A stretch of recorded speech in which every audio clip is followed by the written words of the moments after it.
Hello बच्चों and welcome to the wonderful world of economics. Yes बच्चों, today we are going to discuss one new topic that is disequilibrium in the BOP यानी balance of payment. क्योंकि हमने last session में देखा था कि balance of payment का structure क्या है। अब उसके बैलेंस ऑफ पेमेंट के स्ट्रक्चर के बाद हम देखते हैं कि इसमें ज़्यादातर हम कहते हैं according to the standard principle of book keeping, जिसमें हम डबल एंट्री करते हैं, every debit has credit. Okay, हम उसके मेथड के हिसाब से बैलेंस ऑफ पेमेंट को बनाते हैं। लेकिन इन रियल सेंस जब हम देखते हैं तो हमें इक्विलिब्रियम पोजीशन दिखाई नहीं देती हैं। टेक्निकल टर्म में, अकाउंटिंग टर्म में हम बैलेंस ऑफ पेमेंट को क्या करते हैं, इक्विलिब्रियम लेवल पे दिखाते हैं, लेकिन वो एक्चुअली इक्विलिब्रियम पोजीशन नहीं होता है। क्योंकि अगर receipt is exceed then the payment, तो वो हमें कौन सी पोजीशन दिखाता है, सरप्लस पोजीशन, यानी surplus in the balance of payment. लेकिन अगर सपोज हमारा एक्सपेंडिचर, हमारा पेमेंट ज़्यादा हो गया एज कंपेयर टू रिसिप्ट, तो it shows deficit in the balance of payment. तो जनरली हम देखते हैं कि बैलेंस ऑफ पेमेंट ये क्या है, it shows the difference between the receipt and payment transaction of the country, यानी by the residents of a country with the rest of the world. यानी इस बैलेंस ऑफ पेमेंट को जब हम एक सिस्टमैटिक रिकॉर्ड को जब हम ऑब्जर्व करते हैं तो उसमें जनरली हम क्या देखते हैं, बहुत सारी ट्रांजैक्शंस। और इस बैलेंस ऑफ पेमेंट को हम जनरली प्रेफर करते हैं कि इट शुड बी इक्विलिब्रियम। जब हम इक्विलिब्रियम की बात करते हैं ना बच्चों, यानी receipt must be equal to payment, दोनों इक्वल होना चाहिए।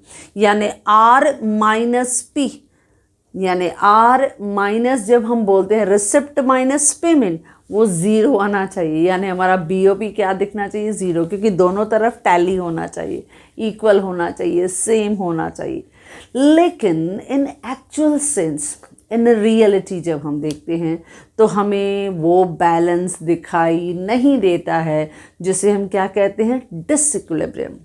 ये जो डिसइक्विलिब्रियम है, इसी के बेसिस पे हमारी न्यू जर्नी स्टार्ट हो रही है, जो मैं कहूँगी फिर से हायर लेवल पे ये जनरली बच्चों को पढ़ाया जाता है, स्पेशली इन द टीवाई हम डिस्कस करते हैं कि ये जो डिसइक्विलिब्रियम है जो हमें बैलेंस ऑफ पेमेंट में दिखाई देता है, ये क्या दिखाता है। क्योंकि अगर आपकी रिसिप्ट ज़्यादा एज कंपेयर टू पेमेंट, तो वो हमें सरप्लस बैलेंस ऑफ पेमेंट दिखाता है। लेकिन अगर पेमेंट ज़्यादा तो रिसिप्ट कम, तो हमारा वो balance of payment deficit level पे दिखाई देता है। तो पहले स्टार्टिंग में एक पैराग्राफ लिखते हैं इंट्रोडक्शन में कि क्या है balance of payment. Balance of payment हमें क्या दिखाता है बच्चों, it shows the difference between the receipt and payment of all the economic transactions to the foreign countries by the residents, जो हमारे residents हैं, हमारे people हैं, with the rest of countries, यानी जितनी भी rest of the countries of the world है, एक साल के अंदर during a specific period of time हम जितनी ट्रांजेक्शन्स उनके साथ करते हैं, that will show in the proper systematic record called as balance of payment. लेकिन इसके लिए हमने लास्ट सेशन में एक डेफिनेशन भी किया था, और वो डेफिनेशन हम आज फिर से रिपीट कर रहे हैं, that is given by Charles Kindleberger. इसका डेफिनेशन इज़ वेरी पॉपुलर, क्योंकि जो चार्ल्स किंडलबर्जर ने हमें डेफिनेशन सिखाया ये बहुत आसान था कि the BOP of a country, it is a systematic record of all the economic transactions between the residents of that country and the rest of the world। तो जब हम एक साल के अंदर अपने देश की ऑल इकोनॉमिक ट्रांजैक्शन को ऑब्जर्व करते हैं with the rest of world, उसे हम प्रॉपर स्ट्रक्चर में जब टैली करते हैं, तो that is statement, that record is called balance of payment. तो ये बैलेंस ऑफ पेमेंट में जनरली हम क्या दिखाते हैं, जब बैलेंस ऑफ पेमेंट हमें दिखता है तो आर माइनस पी, ये जो है आर माइनस पी, अगर हमें मिला ज़ीरो, अगर ये हमें मिला ज़ीरो, यानी जितना रिसिप्ट उतना पेमेंट, ज़ीरो मिला, यानी आपका बैलेंस ऑफ पेमेंट क्या पोजीशन दिखा रहा है, इक्विलिब्रियम। लेकिन मैंने कहा ये रियलिटी में एक्चुअली में दिखाई नहीं देता है बच्चों, क्योंकि सम टाइम हमारा रिसिप्ट हैवी होता है, ज़्यादा होता है, तो सरप्लस बैलेंस ऑफ पेमेंट। लेकिन कभी कभी हमारा पेमेंट साइड काफ़ी हैवी होता है, payment is exceed then the receipt, तो it shows deficit balance of payment. जब सरप्लस होता है तो उसे हम पॉजिटिव कहते हैं, जब डेफिसिट होता है तो उसे हम नेगेटिव और अनफेवरेबल बैलेंस ऑफ पेमेंट भी कहते हैं। ओके बच्चों, तो आज हम एक न्यू जर्नी स्टार्ट कर रहे हैं और उस चैप्टर का नाम है डिसइक्विलिब्रियम। यानी हमारा बैलेंस ऑफ पेमेंट जो है वो इक्विलिब्रियम पोजीशन नहीं दिखा रहा है, वो हमें डिसइक्विलिब्रियम पोजीशन दिखा रहा है। और इस चैप्टर में हम देखेंगे डिसइक्विलिब्रियम के कौन से टाइप्स हैं, उनके बहुत सारे कॉजेज़ क्या हैं, उनके मेजर्स क्या हैं, वो वन बाय वन हम डिस्कस करेंगे। आज हमारा मेन एम है, क्योंकि हमने डिसइक्विलिब्रियम ये कॉन्सेप्ट हमने समझ लिया, आज हमारा मेन ये है कि हम अपने इकोनॉमी में कौन से डिफरेंट टाइप्स के डिसइक्विलिब्रियम ऑब्जर्व करते हैं। तो आज हमारा पहला क्वेश्चन क्या है, what are the different types of disequilibrium found in the economy, जो आज हम डिस्कस करेंगे in a very easy way. As you know that simplicity is our main motto. हम हर चीज़ को बहुत इजीली करके समझ लेंगे ताकि ये सब टाइप्स जो है आपके माइंड में इजीली जो है वो सेट हो जाए। ओके, चलो अब देखते हैं कि किस तरह के डिफरेंट डिसइक्विलिब्रियम जो है वो हमारी इकोनॉमी में दिखाई देते हैं। सबसे पहला जो हमें डिसइक्विलिब्रियम दिखाई देता है वो है स्ट्रक्चरल डिसइक्विलिब्रियम। जब हम कहते हैं स्ट्रक्चरल डिसइक्विलिब्रियम, यानी हमारी इकोनॉमी में कुछ स्ट्रक्चरल चेंजेस आए हैं और वो structural changes in the economy में आने की वजह से आइदर इम्पोर्ट पे इफेक्ट हुआ है या एक्सपोर्ट पे इफेक्ट हुआ है, जिसकी वजह से हमारा जो बैलेंस है, बैलेंस ऑफ पेमेंट है, वो अप एंड डाउन हुआ है। यानी there is a disequilibrium in the BOP. तो ये इससे स्ट्रक्चरल जब हम डिसइक्विलिब्रियम ऑब्जर्व करते हैं तो इसमें जो वो चेंजेस आते हैं, वो चेंजेस डिमांड और सप्लाई साइड के बहुत सारे फैक्टर्स में आते हैं और वो फैक्टर्स आपके कमोडिटी मार्केट में भी दिखाई देते हैं as well as in the factor market में भी दिखाई देते हैं। दोनों चीज़ों में demand for those goods and supply of those goods, या demand for factors of production या supply of factors of production, इनकी वजह से जब स्ट्रक्चरल चेंजेस आते हैं, बदलाव आते हैं, तो that is called structural disequilibrium, क्योंकि ये भी आपके इंपोर्ट और एक्सपोर्ट पे डायरेक्टली अफेक्ट करते हैं। डिस्कस करते हैं इजीली। यस, पहले शुरुआत में हम लिखेंगे कि इट इज़ कॉज्ड, यानी structural disequilibrium is caused due to structural changes in the economy जो अफेक्टिंग करते हैं demand and supply relations in the commodity market as well as in the factor market. तो बहुत सारे ऐसे फैक्टर्स में affect होता है जिसकी वजह से स्ट्रक्चरल बदलाव आता है जो हमारे इंपोर्ट और एक्सपोर्ट को अफेक्ट करता है। कैसे? बहुत आसान है, ये वन बाय वन समझ लेंगे। देखो फर्स्ट पॉइंट जैसे हमने दिया है अ शिफ्ट इन द डिमांड, जैसे पहला स्ट्रक्चरल चेंजेस हम कॉजेस कर रहे हैं, रीजंस कर रहे हैं क्यों होता है। तो पहला है जैसे हम कर रहे हैं a shift in the demand due to change in taste, आपका प्रेफरेंस, आपका फैशन, इनकम एक्सेट्रा, इसकी वजह से डिमांड एंड सप्लाई में बदलाव आता है। समटाइम डिमांड इंक्रीज या डिमांड डिक्रीज, आपकी डिमांड बढ़ गई या डिमांड कम हो गई तो वो इंपोर्ट और एक्सपोर्ट पे ज़रूर अफेक्ट करेगा। यानी हम देखते हैं अगर आपका टेस्ट बदला, आपका फैशन बदला, समटाइम हम अट्रैक्ट हो जाते हैं फॉरेन गुड्स की तरफ, तो हमारा इंपोर्ट बढ़ा, यानी there is increase in the demand for import goods. तो हमारे जब इंपोर्ट पे इफेक्ट आया यानी हमारे जो पेमेंट है वो ज़्यादा हुई लेकिन रिसीव्ड कम हुआ। समटाइम ऐसा होता है कि आपकी इकोनॉमी में हम देखते हैं कि इनकम बदला, यानी इनकम ज़्यादा हो गई, और जब इनकम ज़्यादा हो गई तो हमने इंपोर्ट ज़्यादा किया, ऐसे भी बदलाव देखते हैं। तो समटाइम आपकी इकोनॉमी में डिसइक्विलिब्रियम क्यों दिखाई देता है? क्योंकि चेंज आया in the taste, fashion, income या आपके हैबिट्स, उसमें बदलाव आया। इट वुड इंक्रीज और decrease the demand for various imported goods. उनके डिमांड में बदलाव आया, यानी आपके बीओपी में डेफिसिट पोजीशन दिखेगा। तो ये हमें ज़्यादातर डेवलपिंग कंट्री लाइक इंडिया में ये एक कॉमन स्ट्रक्चरल चेंजेस हमें दिखाई देते हैं। ओके बच्चों। अच्छा, दूसरा स्ट्रक्चरल चेंज, क्योंकि हम एग्जाम्पल करेंगे, इस तरह फैक्टर्स करेंगे कि कैसे स्ट्रक्चरल डिसइक्विलिब्रियम दिखाई देता। अब दूसरा रीज़न क्या है? Demand for countries product decline होता है। क्यों? Due to new and cheaper substitute available in the foreign market. ये भी अब मोस्टली जो है पॉसिबिलिटी रहती है। स्ट्रक्चरल बदलाव आया। क्यों? क्योंकि हमारे देश का जो डोमेस्टिक गुड्स हैं, हमारे कंट्री के जो गुड्स एंड सर्विसेज हैं, उनकी डिमांड कम हो गई। क्यों? क्योंकि फॉरेन मार्केट में जिसमें बहुत सारी कंट्रीज़ जो हैं वो इन्वॉल्व हैं, वहाँ पे बेटर और चीपर क्वालिटी के सब्सटीट्यूट अवेलेबल हैं। तो हमारे गुड्स का जो डिमांड है वो कम हो गया, यानी हमारा एक्सपोर्ट का लेवल कम हो गया, हमें रिसीव्ड कम हुआ, हमें ज़्यादा फॉरेन करेंसी नहीं मिली, लेकिन इंपोर्ट तो बहुत ज़्यादा है, तो इसके लिए डेफिसिट बैलेंस हमें दिखाई देता है। तो ये भी एक रीज़न होता है जब फॉरेन कंट्रीज़ के गुड्स चीपर रेट पे अवेलेबल हैं, या उनकी जो गवर्नमेंट है उनको सब्सिडीज़ दे रही है, इसके लिए उनके गुड्स जो है वो लोअर प्राइस पे अवेलेबल हैं। तो जब ऐसी कंपटीशन होती है तो सम टाइम हमारे गुड्स की एक्सपोर्ट कम हो जाती है। एक्सपोर्ट कम होगा, हमारी इनकम कम हो जाएगी, and it will result in disequilibrium in BOP, यानी डेफिसिट हमें दिखाई देता है। ओके बच्चों। अच्छा, थर्ड है if the supply is affected. कभी कभी ऐसा रहता है। थर्ड है changes in the rate of international capital movement. Third ऐसा भी रहता है स्ट्रक्चरल मूवमेंट।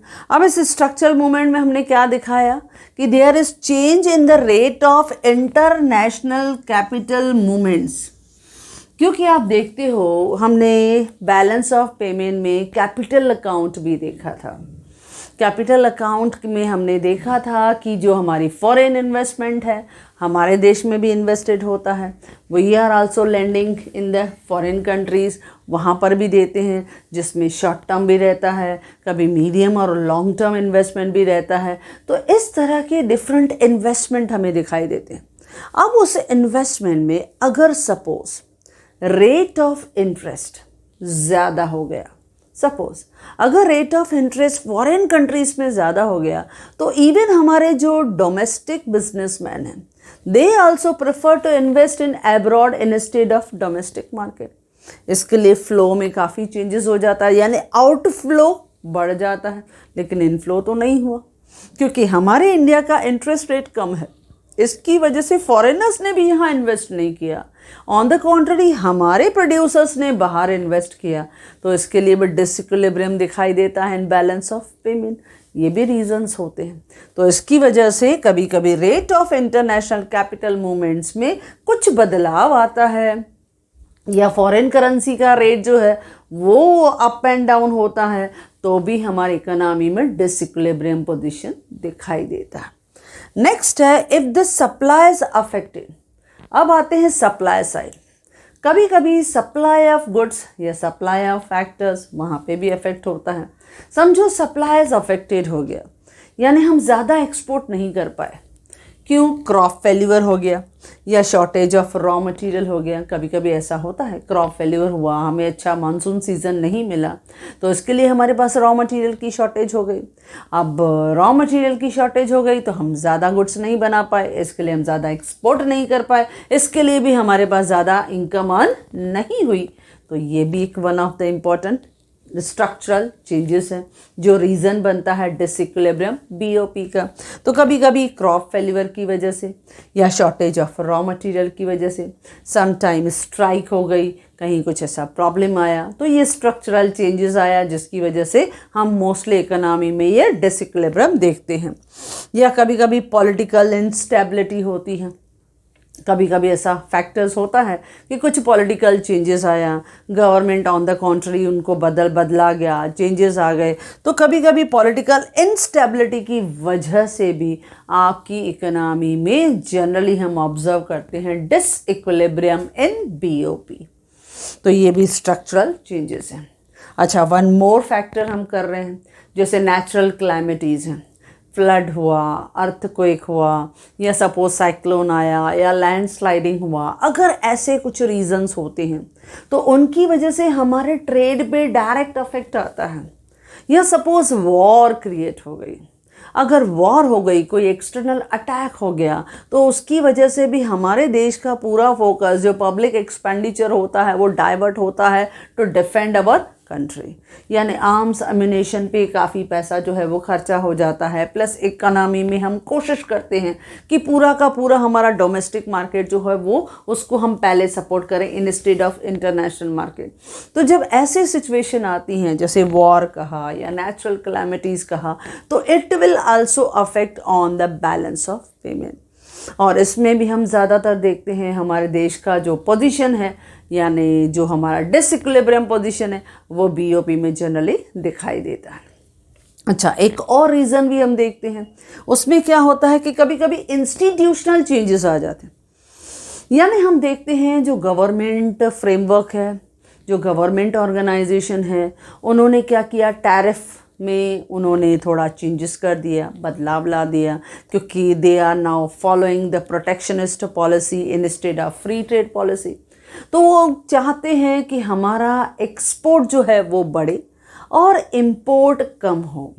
तो इम्पोर्ट को रिस्ट्रिक्ट करने के लिए और एक्सपोर्ट को प्रमोट करने के लिए some time there are changes in the institutional framework. यानी उन्होंने टैरिफ रेट को बढ़ा दिया, तो उसकी वजह से भी इम्पोर्ट कम हो जाता है। या सम टाइम ऐसे होता है कोटा फिक्स कर देते हैं, कोटा की कुछ रिस्ट्रिक्शंस जो है वो हमेशा प्रोड्यूसर्स पे डाल देते हैं। तो इसकी वजह से भी हमारे इकोनॉमी में जनरली हम ऑब्जर्व करते हैं कि there is disequilibrium in the balance of payment. Okay बच्चों, तो जनरली हमने किया 6 फैक्टर्स, 6 रीजंस हैं जिनकी वजह से स्ट्रक्चरल डिसइक्विलिब्रियम दिखाई देता है। पहला क्या किया बच्चों, shift in the demand due to change in the taste, fashion, income etcetera. इसकी वजह से डिमांड इंक्रीज या डिक्रीज होती है, यानी आपके इंपोर्टेड गुड्स की डिमांड जो है वो कम ज़्यादा होती है, and it will directly affect on foreign currency के रिजर्व्स पे, यानी हमारा बीओपी डिसइक्विलिब्रियम। दूसरा होता है demand for the countries product जो है वो डिक्लाइन होती है। क्यों? क्योंकि न्यू और चीपर सब्सटीट्यूट जो है वो इंटरनेशनल मार्केट में अवेलेबल है। तो हमारे जो गुड्स हैं जिनकी प्राइस कंपैरेटिवली ज़्यादा है, उनकी डिमांड मार्केट में नहीं मिलती है, एक्सपोर्ट कम हो गया, एज अ रिजल्ट बीओपी का डेफिसिट। या changes in the rate of international capital movement, इसकी वजह से कैपिटल कभी हमारे देश में कम आता है, कम इन्वेस्ट होता है, which again result in deficit BOP. कभी कभी सप्लाई जो है वो अफेक्टेड होती है, आपको मानसून सीज़न प्रॉपर नहीं मिला, इसकी वजह से क्रॉप फेलिवर हुआ, रॉ मटेरियल कम मिला, जैसे हम राइस मिल्स में देखते हैं, शुगर मिल्स में देखते हैं, ऑयल मिल्स में देखते हैं, तो उनको हम एग्रो बेस्ड इंडस्ट्री कहते हैं। अगर हमारा मानसून ही फेल हो गया तो उनको रॉ मटेरियल ही कम मिलता है, इसके लिए फिनिश गुड्स ही कम मिलती हैं, तो इसके लिए ज़्यादा हम एक्सपोर्ट नहीं कर पाते हैं। कभी कभी सपोज स्ट्राइक हो गई, यानी इस तरह से इंडस्ट्रियल अनरेस्ट हम कभी कभी देखते हैं विच रिजल्ट इन स्ट्राइक, तो उसकी वजह से भी प्रोडक्शन कम होती है, एक्सपोर्ट कम हुआ। और कभी कभी political instability, it also result in the BOP का डिसइक्विलिब्रियम। या सम टाइम वॉर और नेचुरल क्लैमिटीज़ आ गई, जैसे अर्थक्वेक है, या हमने फ्लड देखा, या ड्राउट की सिचुएशन आई, या साइक्लोन आया। अगर ऐसी कुछ सिचुएशन आती है तो भी हमारे ट्रेडिंग पैटर्न पे इफेक्ट होता है, यानी it will either affect on import or affect on export. And the sixth one is कभी कभी institutional changes होती हैं जो चेंज लाते हैं हमारे टैरिफ सिस्टम में, हमारे import quotas को फिक्स कर देते हैं, जिसकी वजह से again it will directly hit on import and export of goods and services and it will result in BOP का deficit. ओके तो जब आपको एग्ज़ाम में लिखना हो तो ये स्ट्रक्चरल चेंजेस के हमने पॉसिबल जो है डिफरेंट फैक्टर्स, कॉजेज़ को हमने डिस्कस किया, लेकिन आपको सब लिखने की ज़रूरत नहीं। ये जो स्ट्रक्चरल चेंजेस हैं, लगभग मैंने डिफरेंट टाइप के आपके साथ जो डिस्कस किए, आप इनमें से एनी 3 या 4 जो आपको याद हो जो आपको इजी लगे, जो मैंने ऑलरेडी नोट्स में भी दिया है, don't worry about that. Presentation का और नोट्स का तो टेंशन करो ही मत, क्योंकि वो ऑलरेडी मैंने आपके लिए रेडी करके मैंने अपनी वेबसाइट पे दे दिया है। लिंक मैं आपके साथ शेयर करने ही वाली हूँ, so don't worry about that. तो बस इन 6 में से एनी 3 or 4 चूज़ करना है, बस लिखना है, हो गया आपका स्ट्रक्चरल डिसइक्विलिब्रियम। ओके बच्चों, अच्छा अब आते हैं सेकेंड टाइप। सेकंड टाइप जो जनरली ज़्यादा दिखाई देता है स्ट्रक्चरल के साथ साथ, दूसरा एक डिसइक्विलिब्रियम जो है वो है साइक्लिकल डिसइक्विलिब्रियम। जब हम कहते हैं साइक्लिकल डिसइक्विलिब्रियम, तो ये हमारे इकोनॉमी में जो ट्रेड साइकिल्स अराइज होते हैं, उस ट्रेड साइकिल की वजह से आपकी इकोनॉमी में इंपोर्ट और एक्सपोर्ट पे डायरेक्ट इम्पैक्ट होता है। अब जनरली हम देखते हैं there are 4 phases of trade cycle. आप बूम पीरियड देखते हो, फिर बूम पीरियड के बाद रिसेशन आता है, फिर उसके बाद डिप्रेशन आता है, फिर उसके बाद रिकवरी आती है और उसके बाद प्रॉस्पेरिटी आती है। आपने इस तरह की सिचुएशन को आपने ट्रेड साइकिल्स को एज अ सेपरेट चैप्टर करके डिस्कस भी किया हुआ है। जनरली हमने SY में इसकी पूरी जर्नी को सिस्टमैटिकली डिस्कस भी किया हुआ है। अच्छा, जब हम ट्रेड साइकिल्स देखते हैं, जैसे बूम है, जैसे प्रॉस्पेरिटी है, अब जब बूम और प्रॉस्पेरिटी पीरियड देखते हैं तो इसमें इनकम हो, आउटपुट हो, प्रोडक्शन हो, एम्प्लॉयमेंट ऑफ रिसोर्सेज हो, प्रॉफिट हो, प्राइसेस हो, क्रेडिट फैसिलिटीज हो, सब ज़्यादा होती है, क्योंकि सभी फैक्टर्स एक साथ जो है वो स्विंग अपवर्ड होते हैं, यानी उनका अपवर्ड ट्रेंड होता है। तो सब में से ज़्यादा जो है वो हमें बेनिफिट मिलता है। अब इसकी वजह से एग्रीगेट डिमांड ज़्यादा, अब इसकी वजह से आपके इकोनॉमी में डिमांड फॉर इम्पोर्ट गुड्स की भी ज़्यादा हो जाती है। और जब हम इम्पोर्ट गुड्स को ज़्यादा डिमांड करने लगते हैं, यानी again we are making more payment. जब पेमेंट ज़्यादा कर रहे हैं यानी डेफिसिट बैलेंस ऑफ पेमेंट। तो जब भी कोई साइक्लिकल चेंजेस आता है, समझो रिसेशन आया, हमने देखा ये फेज़ कि लॉकडाउन हुआ इकोनॉमी, तो जब ऐसा भी फेज़ आया जब हमने इकोनॉमी को लॉकडाउन किया, रिसेशन देखा, या वैसे भी अगर नॉर्मली सपोज़ कोई फाइनेंशियल क्राइसिस आता है, रिसेशन आया, तो उस दौरान फिर इकोनॉमी में हम क्या देखते हैं, इनकम कम हो जाती है लोगों की, तो हमारी डिमांड भी कम हो जाती है, तो डिमांड फॉर इम्पोर्टेड गुड्स भी कम हो जाता है। उसकी वजह से भी again we will see there is BOP में डिसइक्विलिब्रियम हमें दिखाई देता है। तो इन ट्रेड साइकिल्स की वजह से भी हमारी इकोनॉमी में BOP में अप्स एंड डाउन दिखता है। और ये जनरली किसकी वजह से होता है, ट्रेड साइकिल्स जो हम देखते हैं इकोनॉमिक फ्लक्चुएशंस की वजह से। एक तो उनकी वजह से होता है, यानी हर ट्रेड साइकिल के पाथ हो, पैटर्न्स हो, मूवमेंट्स हो, कॉजेज़ हो, या डिफरेंट उनके रूट कॉजेज़ हो, अलग अलग हमें दिखाई देते हैं। हमेशा उसका ट्रेंड और टेंडेंसी सेम नहीं होता है। कुछ जो रहते हैं, जो ट्रेड साइकिल्स रहते हैं, माइक्रो रहते हैं, थोड़े समय के लिए, कुछ थोड़े मेजर भी दिखाई देते हैं। लेकिन एज़ फार एज़ पॉसिबल हमारी गवर्नमेंट कोशिश करती है कि उन ट्रेड साइकिल को हम ओवरकम करें, यानी उनके कॉन्ट्रा साइकिल मेजर्स को हम फॉलो करने की कोशिश करते हैं। लेकिन ये one of the important reason है जो हमारे डिसइक्विलिब्रियम पोजीशन को क्रिएट करते हैं, क्योंकि जब हम देखते हैं बूम है तो इंपोर्ट ज़्यादा है, जब रिसेशन है तो इंपोर्ट कम है, तो सरप्लस हो या डेफिसिट हो, है तो डिसइक्विलिब्रियम ना, यानी एनी हाउ हमारे इकोनॉमी में डिसइक्विलिब्रियम इन BOP दिखाई देता है। अच्छा, दूसरा हम इसमें क्या रीज़न फैक्टर जो है रिस्पॉन्सिबल हम देखते हैं कि different type of income elasticity. हमारे देश में इनकम इलास्टिसिटीज़ कभी कभी डिफरेंट ट्रेंड जो है वो दिखाई देता है, जिसकी वजह से again demand for imported goods जो है वो अप एंड डाउन होती हैं। When sometime increase in demand या there is decrease in demand for imported goods, या there is price elasticity of demand, वो भी हमें जनरली दिखाई देती है। तो दीज ट्रेड साइकिल्स हो, या इनकम इलास्टिसिटी ऑफ डिमांड हो, या प्राइस इलास्टिसिटी ऑफ डिमांड हो, ये साइक्लिकल चेंजेस लाते हैं। ये हमारी इकोनॉमी में फ्लक्चुएशंस लाते हैं, और जब ये फ्लक्चुएशंस होता है तो हमारे इंपोर्ट या एक्सपोर्ट पे अफेक्ट होता है, which result in disequilibrium in the BOP का पोजीशन। ओके बच्चों, तो ये है साइक्लिकल डिसइक्विलिब्रियम। थर्ड हमें दिखाई देता है, third type of disequilibrium, that is short run equilibrium. अब ये जो शॉर्ट रन है, नाम ही कह रहा है शॉर्ट रन। शॉर्ट रन है यानी टेम्पररी इन नेचर, ये टेम्पररी इन नेचर रहता है। टेम्पररी की जब हम बात करते हैं ना, यानी it will remain in the economy for 1 year to 2 year, बस ये 1 ईयर to 2 ईयर तक रहेगा, और उसके बाद ये स्लोली एंड ग्रेजुअली डिसअपियर हो जाएगा।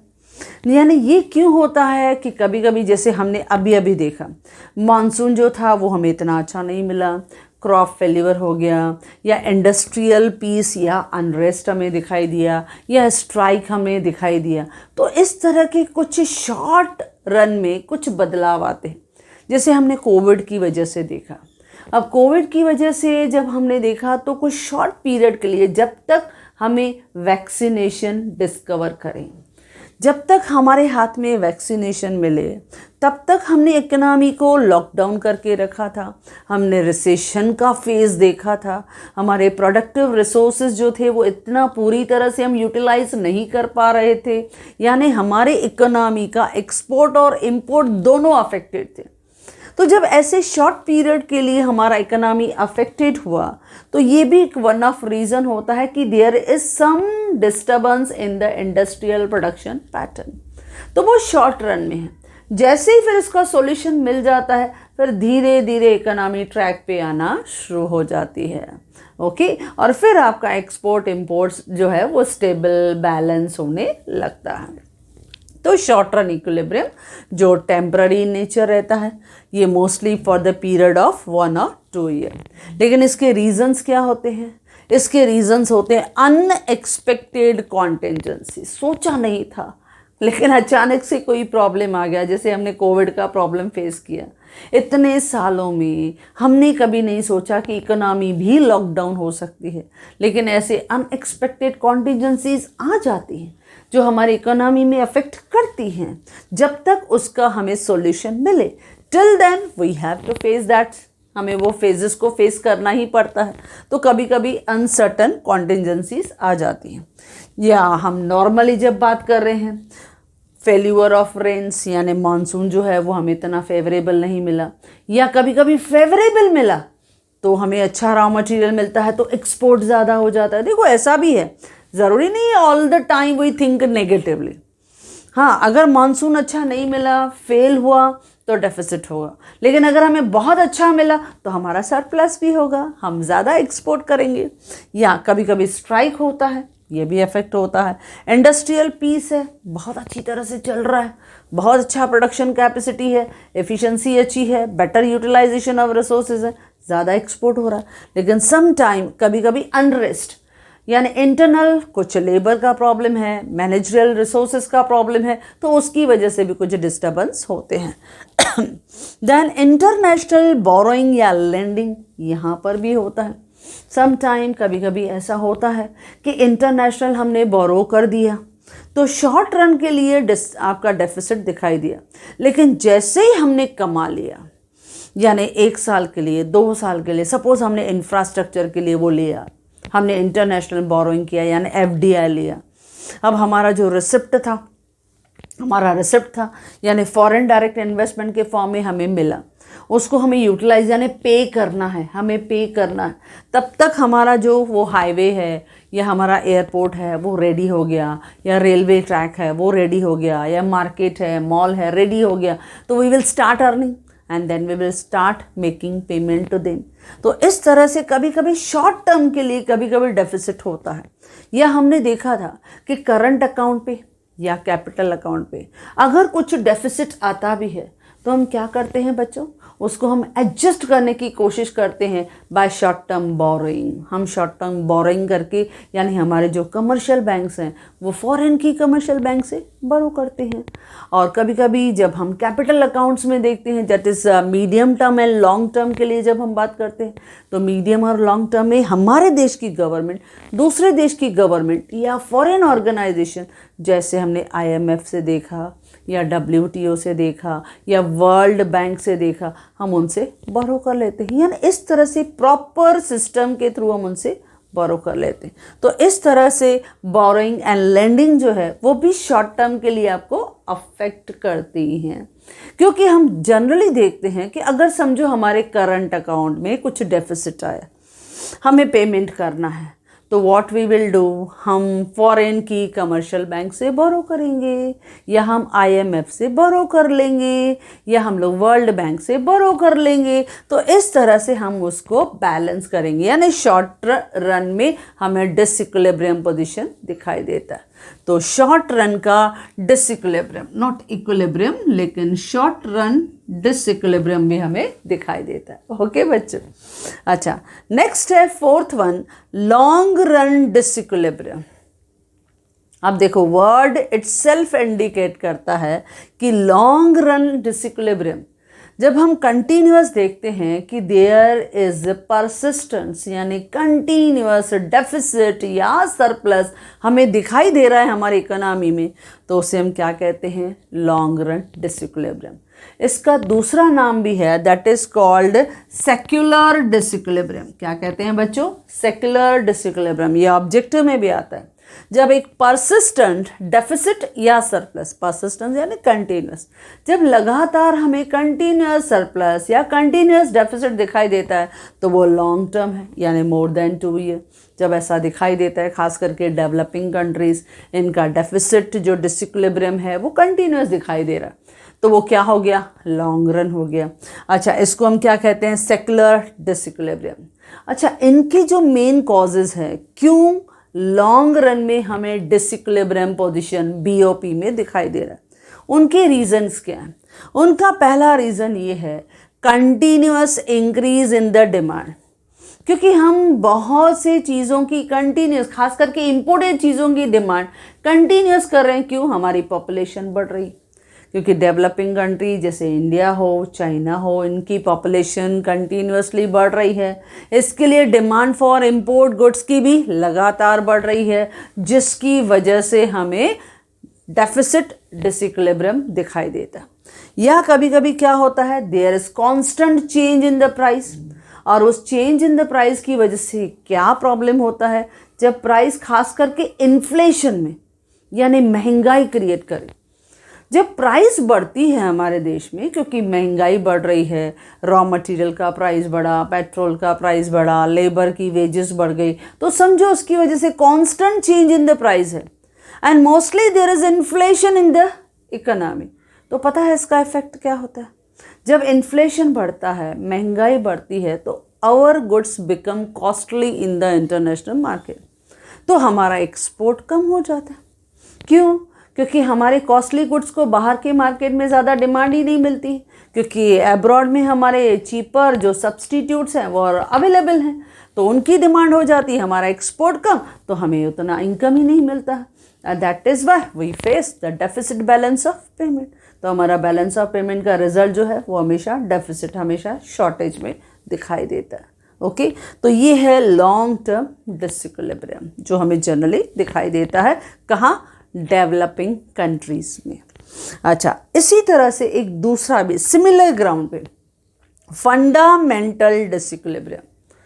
अब इस लॉन्ग टर्म डिसइक्विलिब्रियम को ही हम फंडामेंटल डिसइक्विलिब्रियम बोलते हैं, क्योंकि जब ये लॉन्ग टर्म डिसइक्विलिब्रियम बोलते हैं कंटिन्यूसली, मैंने क्या कहा, परसिस्टेंट, यानी कंटिन्यूसली आपको सरप्लस मिले, तो मैंने पहले ही कहा एक सरप्लस BOP रहता है तो इट इज़ ऑलवेज वेलकम, भाई बहुत अच्छा रहता है। जैसे डेवलप कंट्रीज हैं, उन्हें ज़्यादा जो है वो बॉदर करने की ज़रूरत नहीं रहती है, स्पेशली जो डेवलपिंग कंट्रीज हैं, क्योंकि इनका हम बैलेंस देखते हैं डेफिसिट है, जिसमें हम इंडिया भी इन्वॉल्व हैं।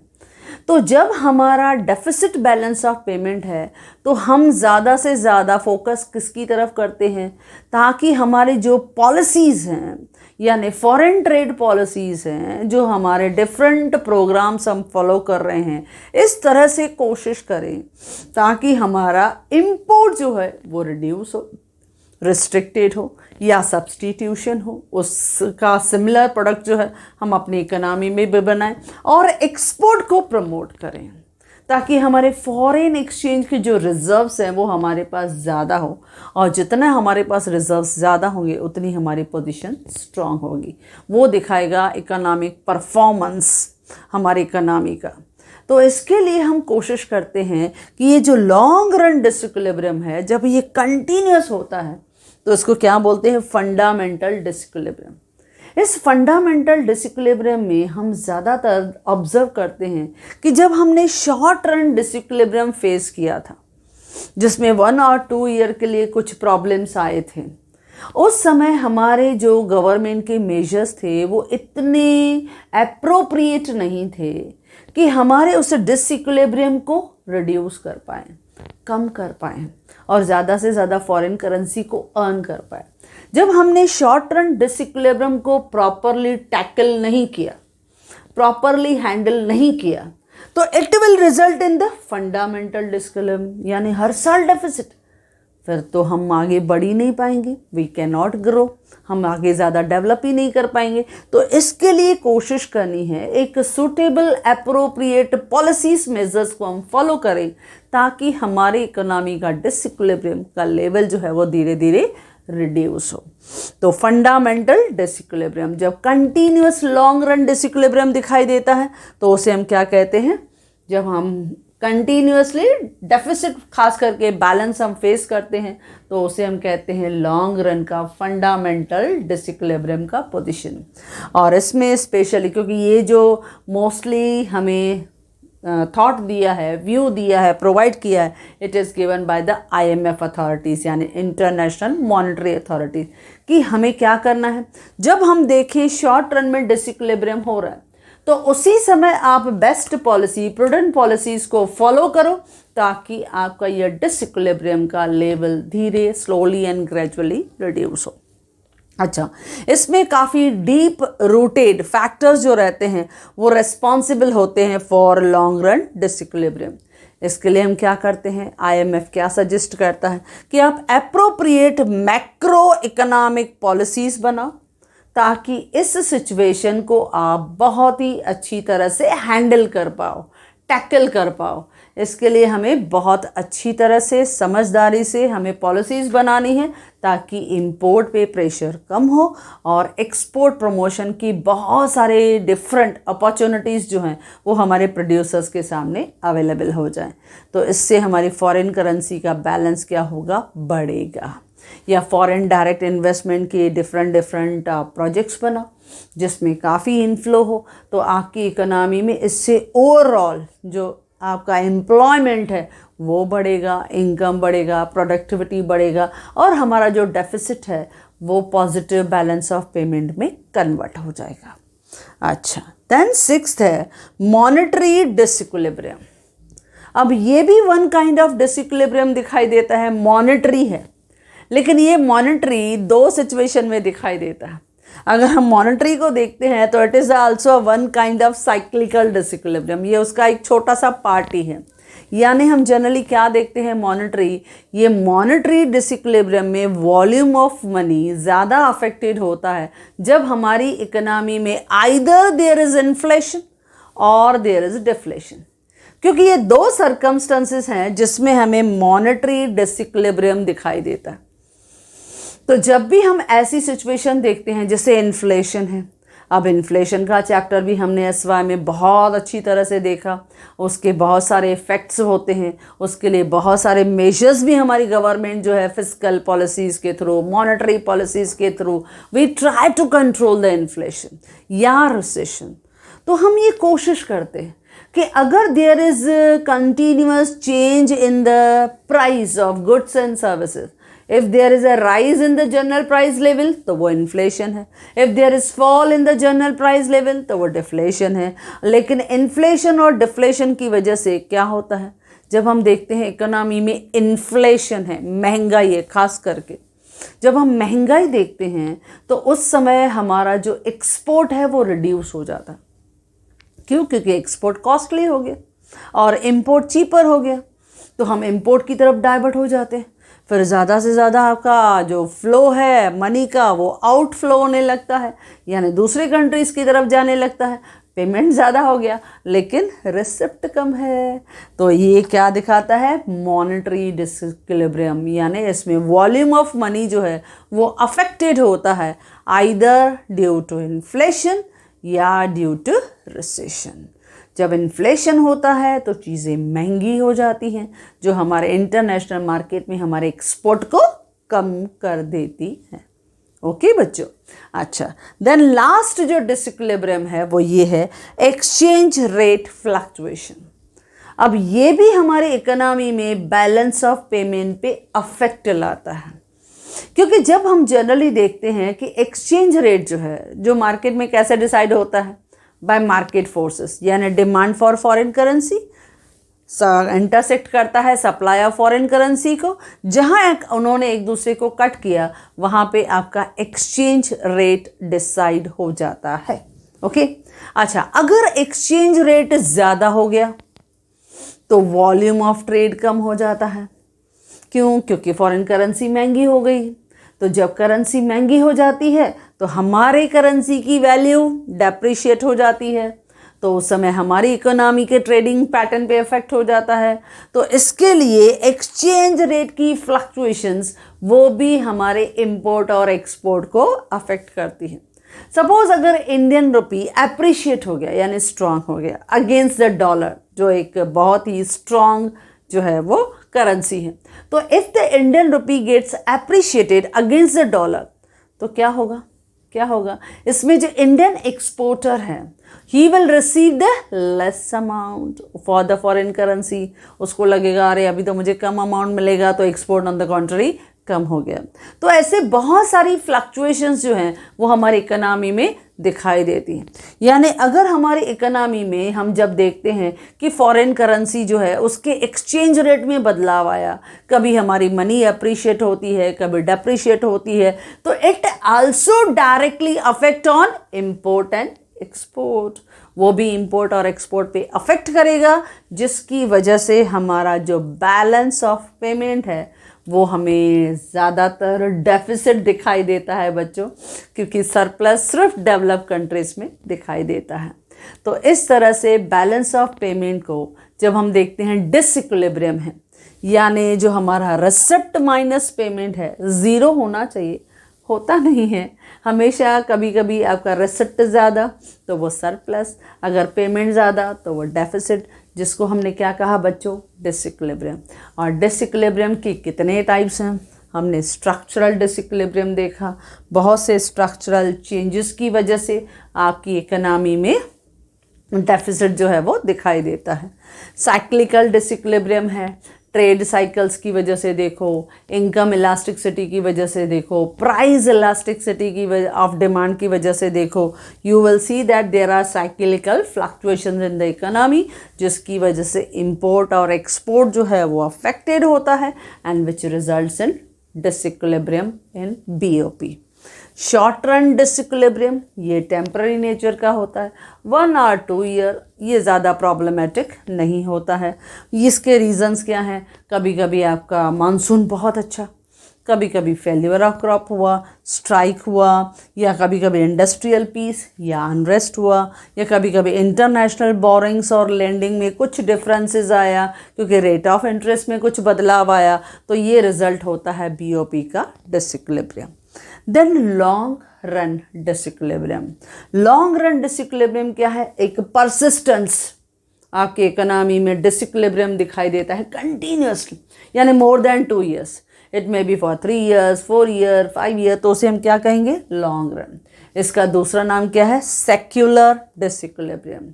मेन कॉजेस क्या है, कंटिन्यूस इंक्रीज इन डिमांड। क्यों भाई, क्योंकि पॉपुलेशन बढ़ने लगी, या there is constant price changes, खास करके महंगाई, जिसकी वजह से हमारा एक्सपोर्ट कम हो जाता है। फिर हमने क्या देखा, फंडामेंटल डिसइक्विलिब्रियम। फंडामेंटल डिसइक्विलिब्रियम किसे कहते हैं, जब कंटिन्यूसली लॉन्ग रन हमें डेफिसिट दिखाई दे, हमें डिसइक्विलिब्रियम दिखाई दे, तो वो फंडामेंटल है। अब आईएमएफ क्या कहता है, इसके कॉजेस आप फाइंड आउट करने की कोशिश करो, क्यों हुआ है, कंटिन्यूसली आप डेफिसिट क्यों फेस कर रहे हो।